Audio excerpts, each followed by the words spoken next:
the nice introduction, and thanks to the Simons Foundation for the invitation. It's really a big honor to be here.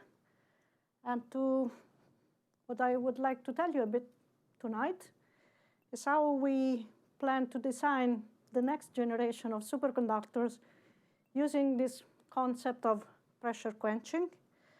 And when I say designing superconductor, what I mean is using, first of all, our intuition, and then using theoretical models and computer simulations to really come up with a practical suggestion that our experimental colleagues can realize, with the hope that in a few years these materials may actually exist and they may find use in some applications. And actually, before I introduce our ideas, I would just like to take a step back and ask ourselves, we should ask ourselves, why at all do we need a new generation of superconductors? So why at all is this research relevant? And let me start really from applications. So let me really start a couple of months ago. I was looking up at different economical projections for different type of materials. And what you see on this slide is actually a comparison of the market share of different type of materials that are established sectors like battery materials, photovoltaics. The biggest market is that of semiconductors. But if we look at so-called emerging quantum materials, here the market is very large. But if we look at emerging quantum materials, we realize that actually superconductors are among the class of new quantum materials which hold the largest promises for applications. And these projections here, so in 10 or 20 years, are based on the materials that we have today.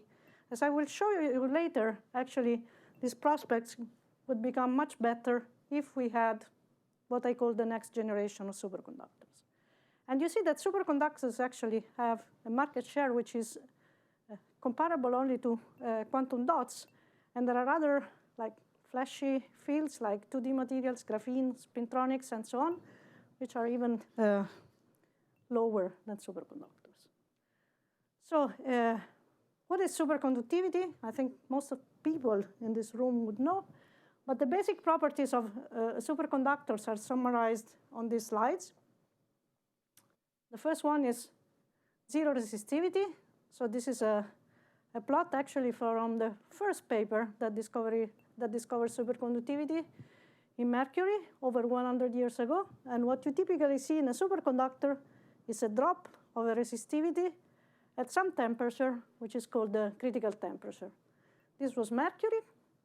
And the second property, which was discovered around 20 years later, is perfect diamagnetism. So a superconductor below a critical temperature expels magnetic field lines. And what you practically see is that the superconductor levitates. So there are many nice videos of this quantum levitation, but this is nothing else than a manifestation of perfect diamagnetism. And so, I mean, if you have these two properties, there are many attractive technologies that make use of these two properties. Some of them are widespread, like superconductors are used in medical imaging, superconductors are used in particle accelerator, fusion reactors. And these are cases where it doesn't really matter how much you spend to cool a superconductor. So this means it doesn't really matter what the critical temperature of a superconductor is, because superconductors are unique to this application. So you couldn't have this application without a superconductor. Another recent field is that of quantum computing. And this is also in the same situation. So, I mean, cooling costs in this case are not so relevant. I mean, there are some applications which are probably the most obvious one if you look at my previous slide, like having electrical grid components that could transport electricity without dissipation, or magnetic levitation vehicles But in both cases, we know that either these technologies don't exist or are really at the primitive stage. And the reason is that the kind of materials you would use or you would need to make these technologies widespread are very different. So when I say that you need low TC or high TC material, this is a very inside definition. So typically you define a high TC material, anything that can work under nitrogen cooling, and low TC material, anything that needs typically helium, sometimes hydrogen, but it works at a much lower critical temperature. So everything where I write low TC is something where you can employ low TC materials that, as we will see, are cheap to produce, but need very high cooling, so need to be cooled to very low temperatures. And for high TC applications, I think we still don't have the perfect kind of materials. And if you look a little bit more, so people usually, like me, would focus on TC. There are many other requirements that you would need to satisfy. And these requirements depend very much on the type of applications that you have in mind. And towards the end of my talk, I will come back to this, because I think once we start predicting materials, and we really think that we predict materials that we can use, we start looking also at this part. But for the moment, let's go back to the TC. And you have probably seen this plot 1,000 times. So here, first of all, let's look at the experimental line, at the horizontal line. A lot of people say we are looking for room temperature superconductivity, so conventionally 300 K. As I said before, room temperature is not really what we should aim at. I think it's much more realistic to look at this other line, liquid nitrogen, because nitrogen cooling is much cheaper than anything else. And if we had some good materials that work under nitrogen, we would be very happy. We see here we have a lot of points. These points have different colors. Different colors refer to different families. And as you see here, we have a single class that extends close to room temperature. Some people say now we are at room temperature. There are a few materials which are close or above this liquid nitrogen line. And most of the other classes of materials are below the liquid nitrogen one. So if we put now not just colors, but we look at what these dots really are, we see we are elements. Elements have the advantage that they are very pure, so it's easy to synthesize pure crystals, but obviously they have very low critical temperature. Then we have a lot of alloys.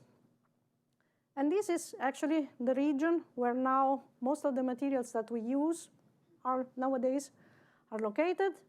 Then we have the famous ITC cuprates, the first ones that actually broke this liquid nitrogen line.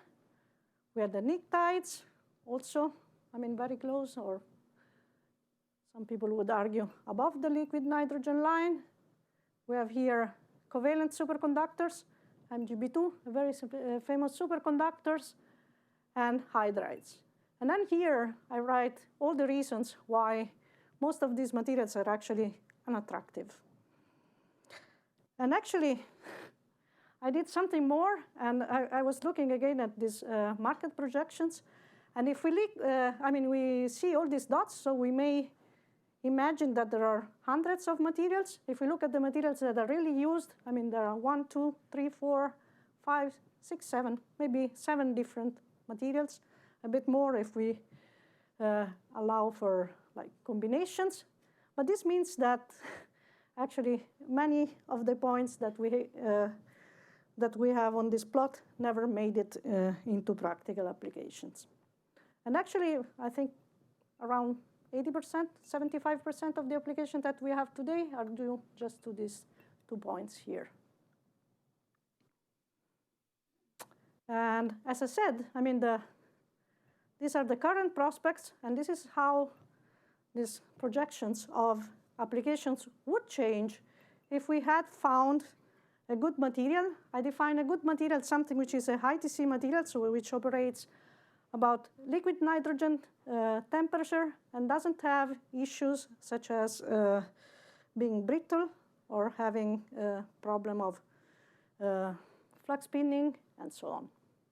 So this is why, actually, we are doing this research. So we say we want to design the next generations of superconductors. And since I am a theoretical physicist and I am mostly a computational physicist, I want to do this using a computer, probably a supercomputer. And now let me explain how this works. And before I explain it, when I say that I want to design a new generation of superconductors, it means I want to really go to my experimental colleagues and tell them, like, mix these three elements. I mean, something will come out. It will have a good TC.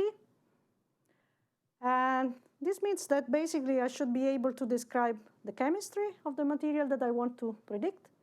I need a good method to predict the critical temperature. And since I don't have an infinite amount of time, I also need a good physical intuition or a good physical argument of why I will explore a certain region of phase space and not a different one. Let's start with the chemistry. When I say that I want to predict chemistry, it means that really I want to predict the kind of crystal that my experimental colleagues will be able to synthesize. Why do I say the kind of crystal? Because as you probably know, for a system, I mean, for a material, the crystal structure is as important as the chemical components, as the elements that form it. Here I take a simple example. I mean, let's take the most known example, which is carbon. And we all know that if we take carbon, pure carbon, we could have, for example, diamond or graphite. I mean, the chemical composition is the same, but the physical way in which, I mean, the physical behavior of diamond and graphite is completely different. And the reason it's different is actually that the crystal structure of graphite and diamond is different. So it's not enough to say I want to use carbon. I also have to say I want to use carbon in this precise form. And I should be able to predict, I mean, in which region of pressure, for example, this particular form of carbon will form and will be stable. What does it mean? I mean, in practical or in computational terms, it means I want to explore the potential energy surface of my system. The potential energy surface is a multidimensional object. Here I'm showing this as a two-dimensional sketch, but you must imagine a very complex surface with a lot of minima, saddle points, and so on. And the thing is that all the local minima correspond to metastable structures. And then we will have a single, usually a single global minimum, which corresponds to the so-called ground state structure. In the case of carbon, we know that the global minimum is graphite. Diamond is a local minimum, but it's a very long-lived minimum. So in nature, we observe both graphite and diamond. I mean, this is a formidable problem because here I show a two-dimensional picture, but this is a very complicated object. For many decades, it was actually impossible to solve such a problem. I mean, crystal structure prediction, that is the ability to map this potential energy surface, and in particular to locate the minima, has really emerged in the last 10 or 15 years. But now we have methods like evolutionary crystal structure prediction, which really permit to solve this kind of problem for a single element probably on a laptop computer. And if we have supercomputers, we can explore much more complicated system with 2, 3, or even 4 different elements. Now, if we have 2, 3, or 4 different elements, there is another problem that we have if we really want to simulate an experiment. That is the problem of predicting what kind of compositions can form. So if I mix 2 elements, in which proportions they will mix? Will there be a single combination or will be more than one? And I usually show this example. So if I mix hydrogen and oxygen, we all know that the stable form is water. But there is also, we all know that there is also hydrogen peroxide. And the difference between water and hydrogen peroxide is that after a while, hydrogen peroxide loses oxygen and just goes back to, we just remain with water. And the way this is shown computationally is by constructing this curve, which is called a convex hull. All the points which are on the convex hull indicate composition that are stable, so that will remain in this form if I left them. And the points which are above the convex hull indicate compositions which would decompose to stable composition and elements if I left them long enough. This is a case in which I know what kind of composition can form. If we work at high pressures, or if we combine elements that we have never combined before, also in this case, we have to do everything computationally. So we have to sample this compositional space, find the lowest energy structure for each of these compositions, construct this convex hull, and find the minimum.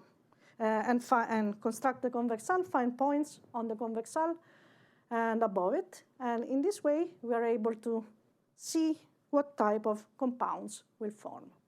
Also, this problem is now solved. So once I have solved this problem, I know that if I take 2 elements, 3 elements, and I mix them, I will form different structures with different compositions. And if I'm looking for superconductors, I should be able to compute the critical temperature of these hypothetical compounds. And this is where another progress, of the last few years comes about. And actually, this was my main field of activity for many years. And the thing is that if we limit ourselves to conventional superconductors, which means phonon-mediated superconductors, we now can predict the critical temperature with very good accuracy. So here, this is a friend of mine, Antonio Sanna, was collecting critical temperatures of several superconductors, recomputing them. So these are experiments. These are calculations done in superconducting density functional theory. There is no free parameter in any of these calculations. And you see that for most of these compounds, which are a very good sampling of known superconductors, the difference between theory of calculation and calculations is of the order of 5%. And this has improved very much since 20 years ago. So 20 years ago, I would say there was a difference of 50%. Now we are much closer. So now we have a theory which, in most cases, is predictive. So what we can hope is that if we can reproduce the critical temperature of known superconductors so well, even when we apply the same theory to still unknown compounds, we will have a pretty realistic estimate of what the critical temperature would be. So now we have a way to predict the chemistry. We have a way to predict the TC. We need an intuition of where to look. And this is where some very old theory, which is called the Migdal-Eliashberg theory for conventional superconductivity, can help us. This theory gives actually a formula that relates the critical temperature to some very simple property of our material. The first one tells us that the critical temperature is proportional to the typical phonon frequencies of my material, but also tells that actually the most important factor is not just that of having large phonon frequencies, but is actually that of maximizing this exponential. And this can be done, this basically depends on the value of this lambda. This lambda is called an electron-phonon coupling constant and measures how strongly phonons, that is lattice vibrations, couple to electrons. Superconductivity in this theory is due to interaction between phonons and electrons. And we see that we have, in this formula, all ingredients. So if we go at ambient pressure, our current record holder for superconductivity is MgB2. Tc is 39 Kelvin. And the way we understand it here, MgB2, so it contains boron. Phonon frequencies are relatively large. But the most important thing, which was understood a few months after MgB2 was discovered, was actually that this lambda is large. And this lambda is large because this is one of the rare cases that we know at ambient pressure where we have a covalent material, something like graphite, which is not an insulator, is not a semi-metal like graphite, but is actually a good metal. So this is a case in which you have covalent bonds driven metallic. So this means that your lambda is as large as it can get in a normal condition. There are ways actually to boost the maximum Tc. One way is to, we have boron here. It would be much better than boron to have something which has a smaller mass. And what is the element with the smaller mass in the periodic table? It is hydrogen. Hydrogen at ambient pressure is a molecular insulator. If one could drive hydrogen metallic, then one would have something with very large frequencies, a good metal, and would have a large electron-phonon interaction because there would be no other electrons that can screen the interaction of the electrons of hydrogen with the nucleus. Problem with metallic hydrogen, a lot of people have been trying to synthesize it. We now know that the typical pressure you need to metallize hydrogen are of the order of 500 GPa. It's close to what we can get today, but not something where still anybody has been able to measure a critical temperature. A critical temperature very large. We have seen it was close to 300 K, 260 K was one of these points that I had on this plot. Was measured in lanthanum H10 in this material that I'm showing here. This is a material where you have a lot of hydrogen, so you basically have a hydrogen sublattice, very dense hydrogen sublattice. And the way you can stabilize this hydrogen sublattice not at 500 GPa, but at 100 GPa, which is enormous, but it's something we can reach, is because you add an extra element, and this extra element sort of pushes on the hydrogen sublattice and provides something which is called a chemical pressure from the inside. So you have an external pressure from outside, a chemical pressure from the inside, so the effective pressure you need to apply is lower. So if you apply 100 GPa, around 100 GPa to form this material, you get a Tc of 260 K. A few days ago, there was a report by a Chinese group, lanthanum, scandium, H24. Tc seems to be 298 Kelvin, so in that case, we would really have room temperature superconductivity. So this lanthanum H10, it's interesting because it has this chemical precompression. It's also interesting because it's a typical example of what I call forbidden chemistry. If you look at the ratio between lanthanum and hydrogen, this is not typical. Lanthanum has valence 2 or 3, so you would expect lanthanum H2 or lanthanum H3. But since we are at high pressure, we can do something which is forbidden. We can have this forbidden chemistry. Forbidden chemistry is an essential element and is an essential reason why high pressures actually are a very powerful strategy to synthesize new materials. How does it work? We have seen before that when I was looking at this energy landscape, I was saying that in this energy landscape, we are trying to locate minima, and we have higher lying minima, lower lying minima, and so on. And this energy landscape was based on the internal energy of my systems, if we are at ambient pressure. So at ambient pressure, we know, actually, we have the periodic table. We have empirical rules that we have formalized over the years, which tell us how elements would behave. And chemists know these rules very well, so they have a very good intuition of which compounds should form in which crystal structure and so on. I mean, however, what happens when we apply this huge pressure that we have seen, sorry, these are not 10 to the 9th GPa, they're either 10 to the 9 Pascal or GPa. So when we apply very large pressure, I mean, this PV term that enters the free energy is now of the order of 1 to 10 eV. So these energies are typical energy required to form or break a chemical bond. So this means that when I apply pressure, I give to my system enough energy to form bonds and to do things that it wouldn't be allowed to do at ambient pressure.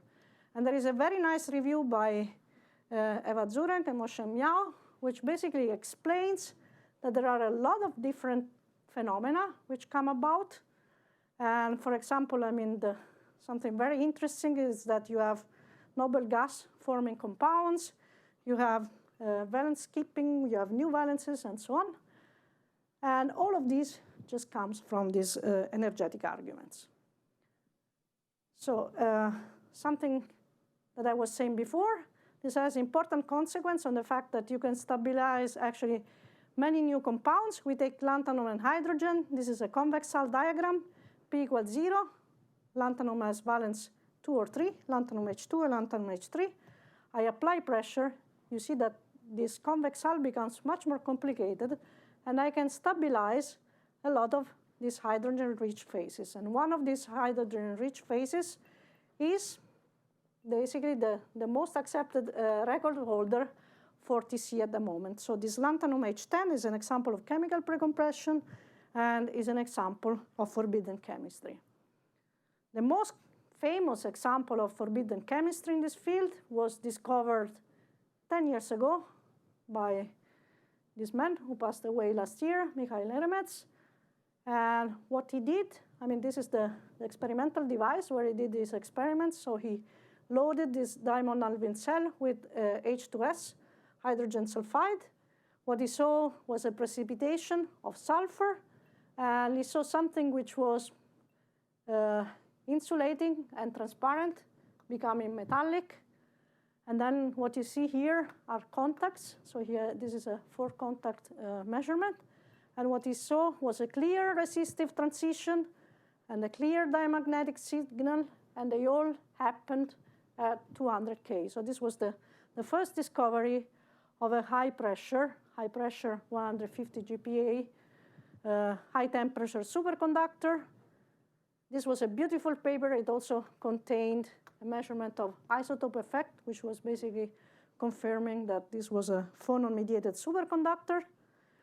And something that I think was very important for the development of our field was not only Eremets' experiment, but also the fact that, I mean, he didn't know exactly what he had in this cell, but 5 months before his experiment was published, there was a prediction, I mean, a completely computational prediction by a Chinese group who basically predicted that sulfur and hydrogen in this special proportion, H3S, forbidden chemistry, would form this very strange of highly symmetric structure, and this should be a high temperature superconductor. They even predicted a TC of 200 K. I mean, this was a more or less coincidence because the error bar should be larger, but it was a major breakthrough in a field where basically there was never before a case of a completely theoretical prediction of a superconductor. And this gave an enormous boost to this field. This is just an example of a few compounds that after SH3 were first theoretically predicted and then experimentally discovered. There should be many more points there. The problem is that in all cases that we have here, the pressures that we need to stabilize these materials are too high. Too high means too high if you think that you want to use these things for anything practical. So the question that we started asking ourselves in the last 5 years is, we have learned that forbidden chemistry exists. We have learned that high pressure can help us stabilize new compounds. Can we try to do something a bit more useful with this? So is there a way to use high pressure to synthesize a material, so to access this forbidden chemistry regime, and then to quench, so to slowly bring this material closer to ambient pressure. So how can we control this pressure quenching? What kind of materials can we design that can be practically usable? So pressure quenching, first let's start again from lanthanum H10. This is again the same crystal. Here, instead of showing a single ball, I'm showing the lattice, where you see that this is really metallic hydrogen sublattice. This thing, if you do calculation, you predict, and also in experiment, that it should form at around 200 GPa. And then as you release pressure, this object remains stable. And in calculations, you expect that this object actually breaks down at a critical pressure of around 150 GPa. So it survives for a while, and then it breaks down. Breaks down means that if we look at the phonon spectrum of this material, we see that these lanthanum atoms in the middle start to wobble, and then at some point, these hydrogen cages break down. They break down at 150 GPa, so it's something which would be very hard to observe, except in a few labs in the world. Then we had this idea. This is a binary hydride, but if you look at this structure, there is lanthanum here, there is hydrogen, and there are holes in this structure. So these holes are sufficiently large that you can fit in not lanthanum, but a much smaller atoms. In this case, we tried to fit in boron. And what happens if you fit in boron is that you have a double source of chemical precompression. You have lanthanum that pushes, but you also have boron that pushes. So this means that, first of all, the way where this compound forms is lower. The pressure where it forms, it's 100 GPa instead of 200. But especially this particular structure breaks down now at 35 GPa instead of 150. You can play a little bit. So once you have discovered the structure, maybe you're not tied to lanthanum and boron, you can try different kind of large and small elements. And actually, by looking at this, we found another combination, which is barium-silicon H8.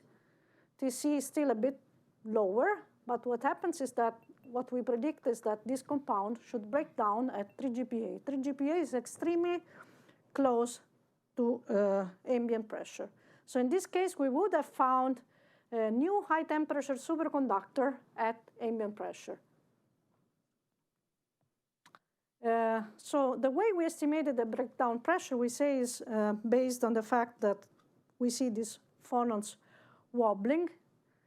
The question that we ask is, if we have found a way to design superconductors that should survive at 3 GPa, maybe we should improve a little bit our estimate of the way in which we estimate whether a compound should survive or not. And this is why we decided to invest a little bit of time on understanding this concept of pressure quenching. I have to go back to my previous plot, so I have to go back to this potential energy surface. We said we have stable and metastable structure. Let's say we are interested in this structure, which is barium-silicon H8. This might be a global or a local minimum of the potential energy surface. The curvature around, so if this is a minimum, so this means the curvature is positive in all directions. Compound is dynamically stable. But the fact that the curvature is positive is not enough to tell me that actually if I start from this minimum, I will remain here. What I should actually make sure is that there isn't an easy way for me to escape and end up in a deeper minimum. So this is what we call estimating the kinetic stability of a given phase. So let's say this is the high pressure situation. So we are at high pressure. We have found a global minimum that we like.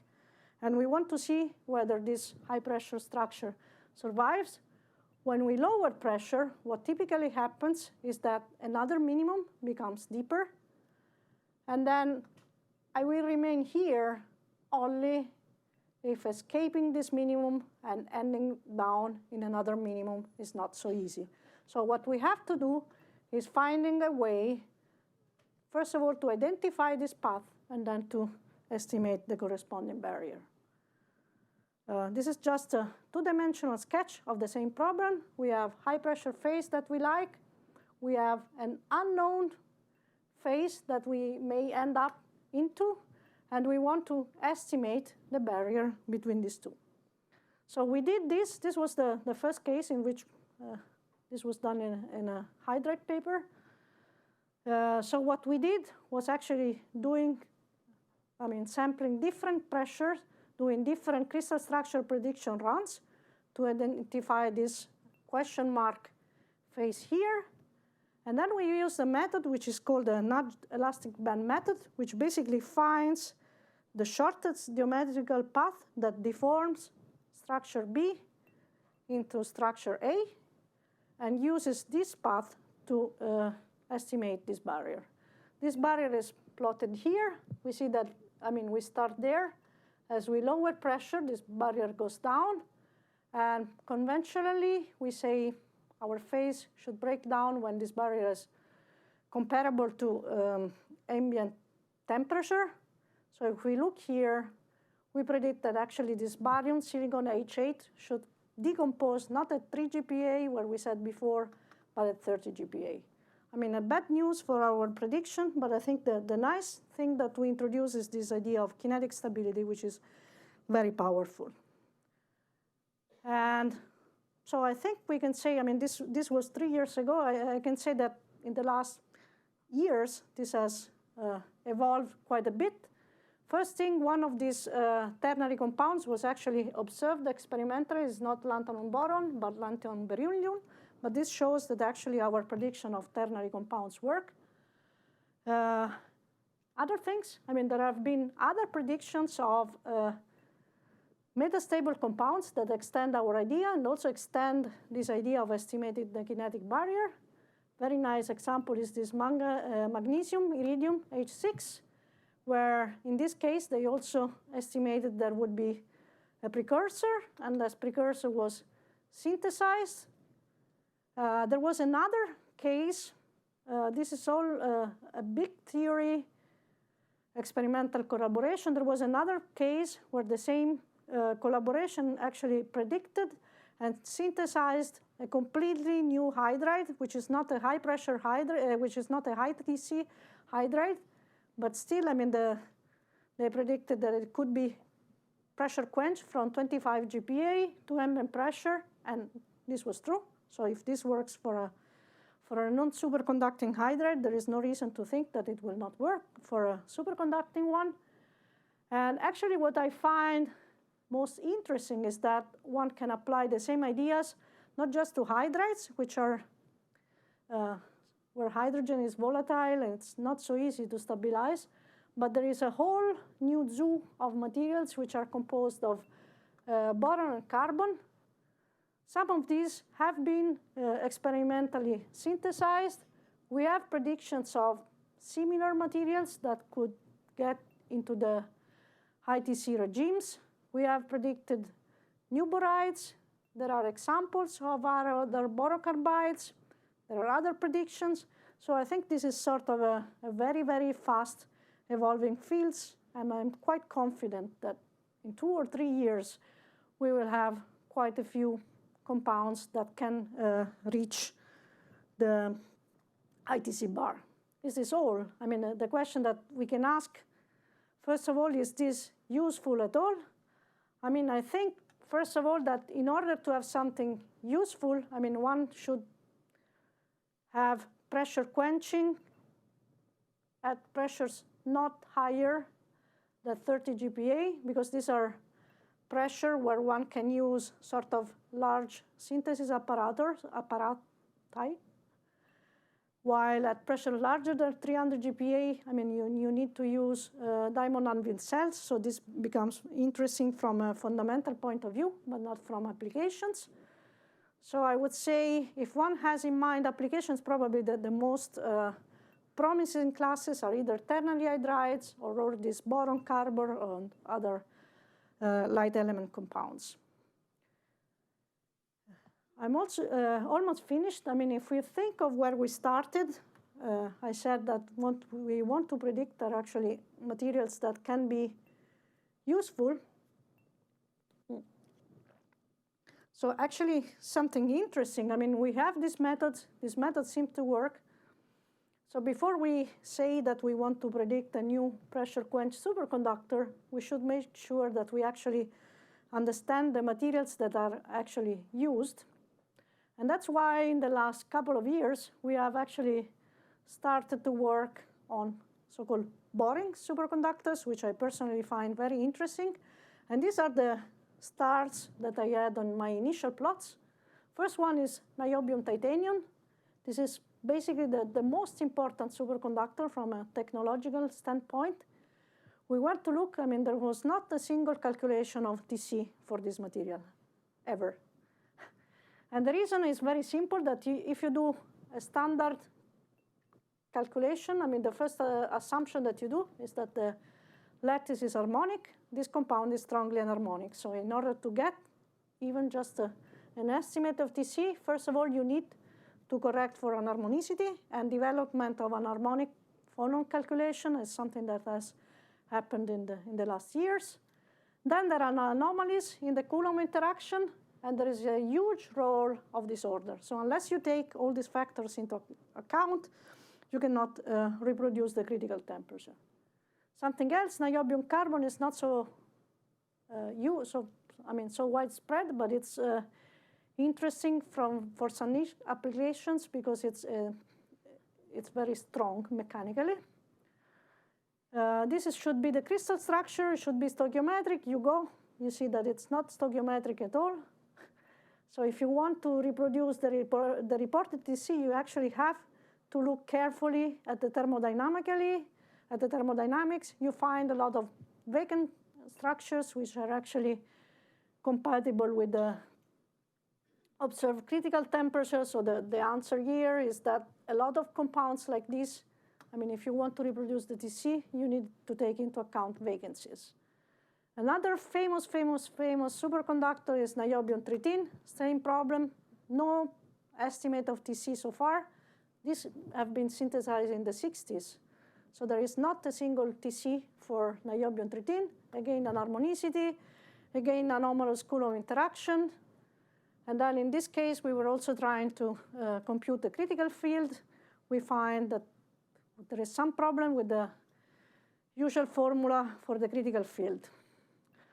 So the main message is that once you go and you want to describe real-world materials and you want to speak to people who synthesize real-world materials, you need to understand real-world effects, and these are not typically taken into account in the kind of framework that I was describing before. Okay, I think we can sort of summarize what I was saying. I think pressure quenching is a very promising new strategy for superconductor design. I mean, we started from this discovery of high-pressure hydrides, and ideally, we would like to go to something like niobium titanium. So we would like to go down to practical superconductors, to technological superconductors. What do we have? We have discovered high-pressure synthesis. This works, and this has opened up the idea of forbidden chemistry. Material space is enlarged. We have methods to treat this forbidden chemistry, so crystal structure prediction works. Typically, ab initio methods for superconductivity also work, so TC of hypothetical structure can be predicted pretty well.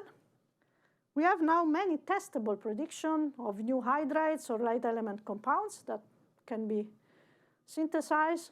But I think if we want to go into technological applications, and I think this is, for me, the logical next steps, I mean, we need to improve, for sure, our ability to predict synthesis conditions, I mean, to model kinetics. Our approach is still too sketchy. And our approach is to sketch also if we want to include a lot of real-world effects that actually typically happen when you produce superconductors on a large scale, so something like disorder vacancies. Then it's, I mean, something which I think is very important to model is critical fields and critical currents. And all these things are either missing or at a very early stage.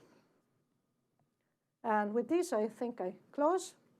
And thank you very much. And just thank my main collaborators over the years.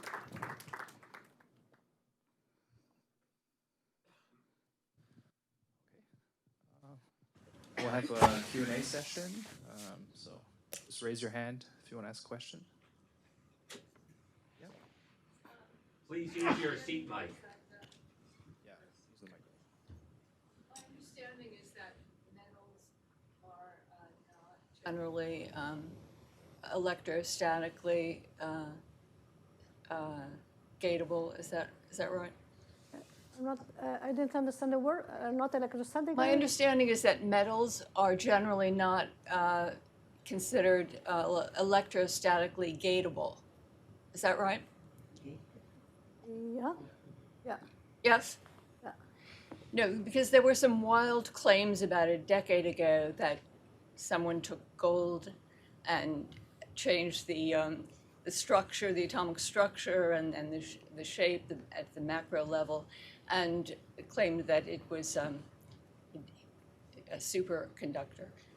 Okay. And I mean, something I like have that to say, couldn't happen. Is that I right? didn't enter this. I mean, this is a pretty controversial field, actually. So there Very are controversial. repeatedly like claims of effects which are mistaken for superconductivity.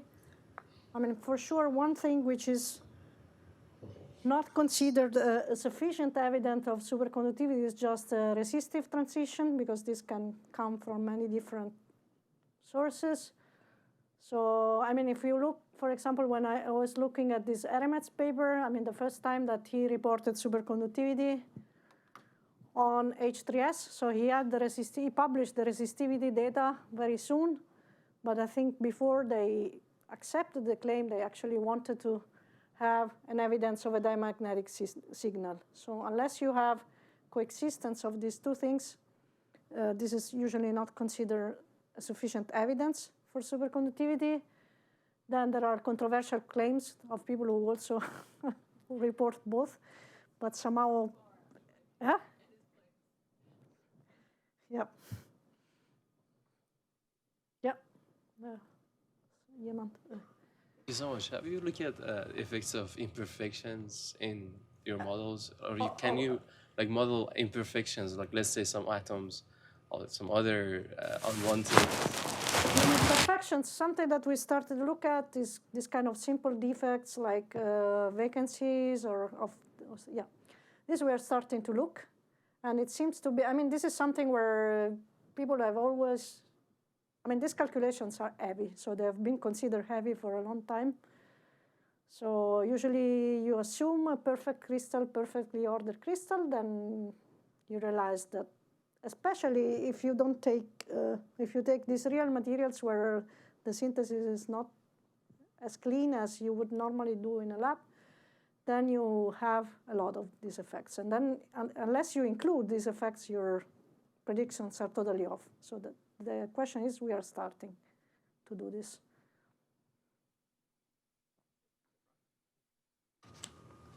So in this approach, where basically you're reducing the external pressure by putting internal pressure chemically, and you show you can go from hundreds of gigapascals to a few. Is there a in the fundamental physics, does it become exponentially more difficult to get to zero? Or it's just a fine-tuning thing? If you go from 500 to 3, going from 500 to 0 fundamentally is the same thing. No, I think fundamentally,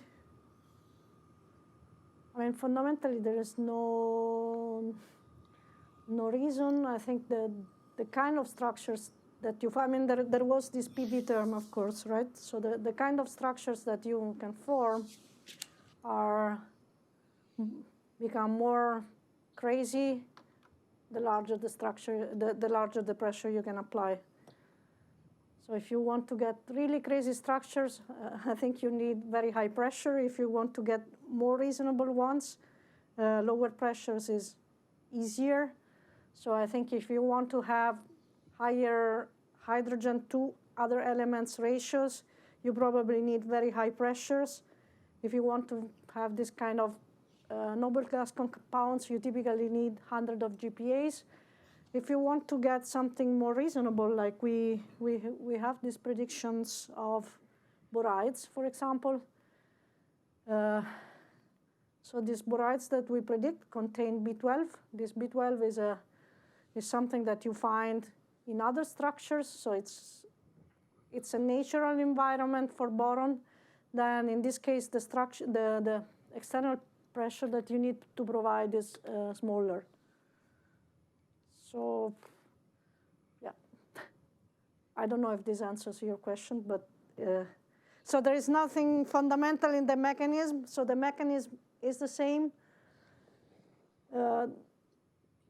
How much you can, I mean, these mechanisms can sustain very strange structures, I think depends on how strange the kind of structure that you want to obtain are.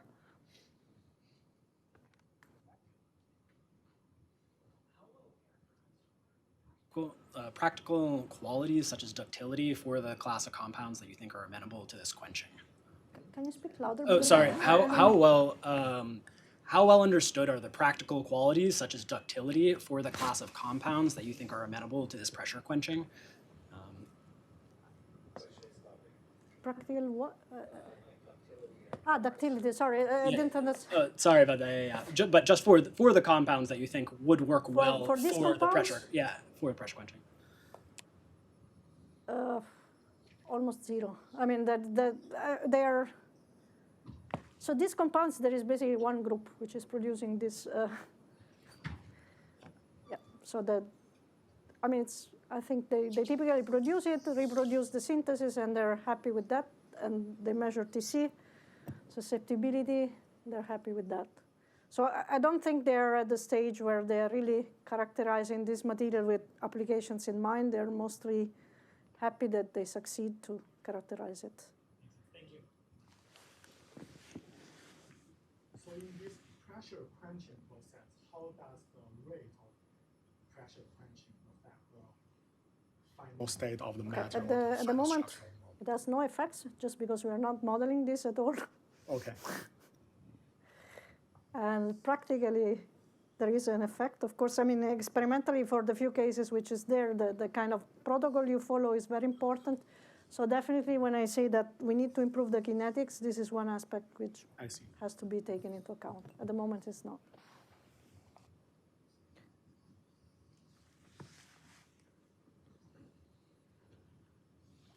Can you speak a little about the theoretical limits of internal pre-compression in terms of magnitude?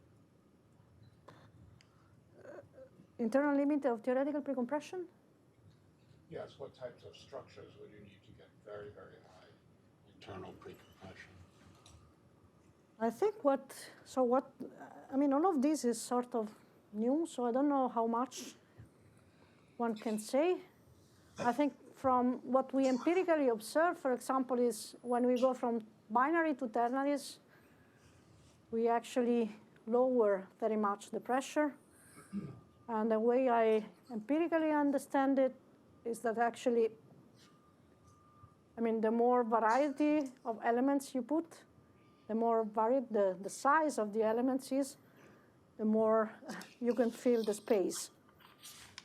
But I don't think there is a quantity, or at least I don't know that there is a quantity.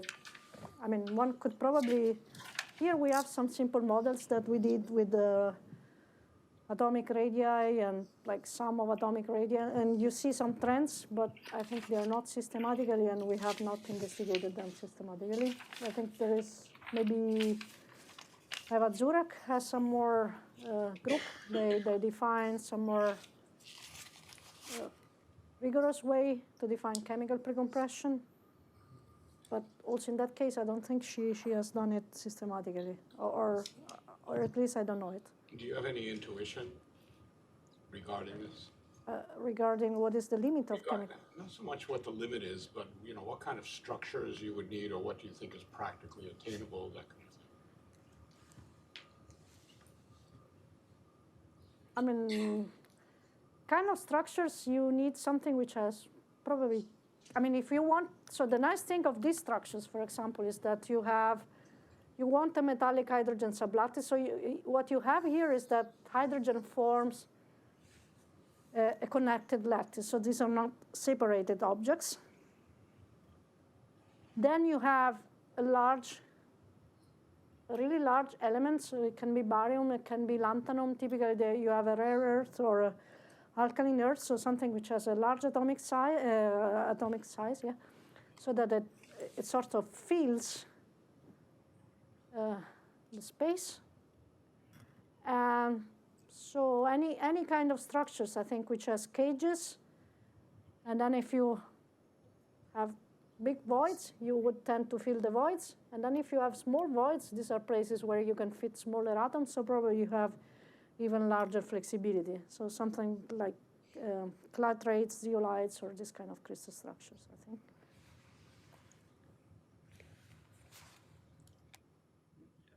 Here again. You mention anything about lithium. Has anybody thought of lithium as it's reactive, it's metallic, it has a strange behavior at high pressure. It could be quite reactive with other elements, make different chemistry. Yeah. It's like... So we had, I have a paper from eight years ago, where we were, I mean, this was when H3S had come about. So actually, I had a similar idea. So I said, what happens if instead of hydrogen, I take lithium, is light, is the same. What's very interesting, probably you know that lithium has all this electride behavior.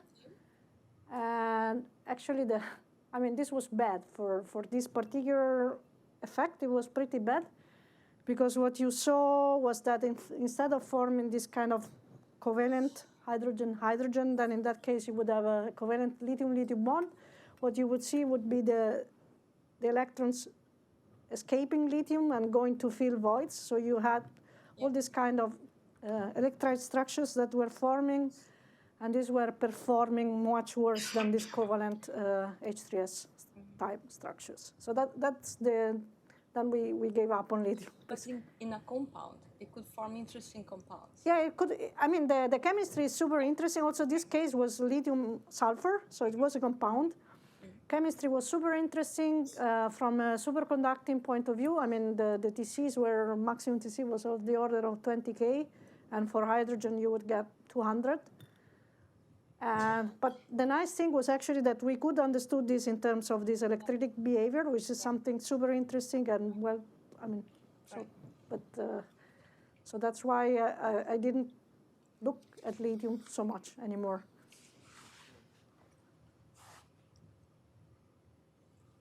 Time for maybe one or two more questions. Can I ask so, all right. So on your last slide, Yeah. you listed some materials with questions, and the questions included anharmonicity Yeah. and unusual or anomalous or something Coulomb interaction. Yeah.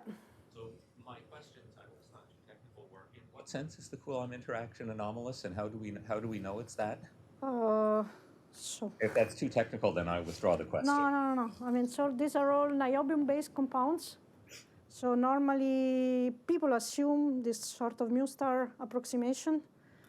And what we were using there was actually a more advanced functional to take into account Coulomb interactions.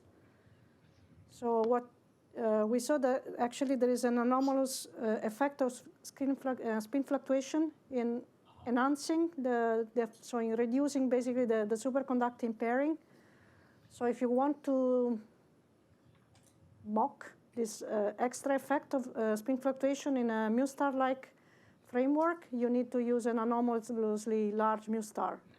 The source is not mu star, in the sense it's not the usual mu star, but it's actually spin fluctuations.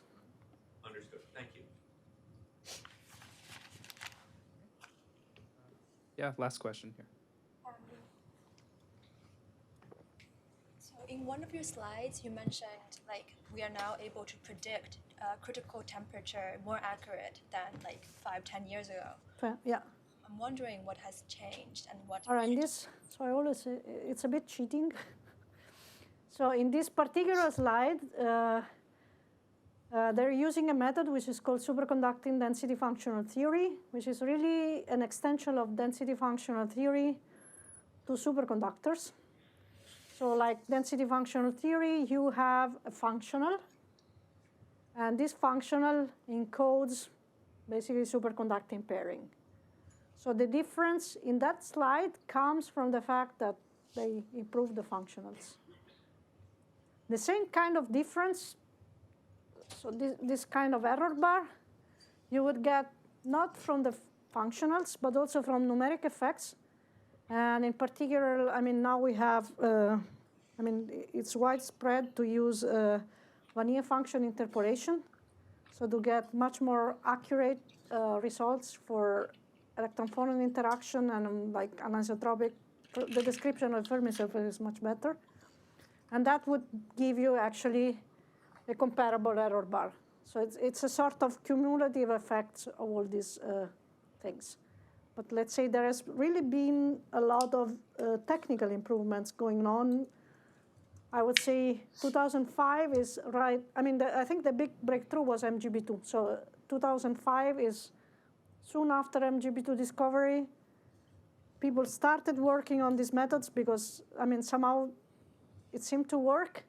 And 20 years later, this is the effect. But yeah, this is something I just use as a hand-waving argument. But there are good reasons for that.